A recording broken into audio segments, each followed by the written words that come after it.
Share ko lang sa inyo guys itong magnetic contactor sa unit na to. So wala siyang overload relay dito. So ang dahilan, dahil itong circuit breaker ng compressor, meron na siyang overload protector. Itong wire na tong dilaw na yan. So nakaseries din yung overload protector sa safety device ng compressor.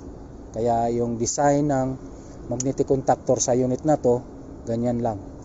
Wala siyang overload relay. Okay? So safety pa rin yung compressor dahil yung type ng circuit breaker, meron siyang overload sa likod. Ayan, itong wire na to. So yan lang dahilan kaya wala siyang overload relay. Ito yung body nameplate ng unit. Ayan. So 25TR train package aircon.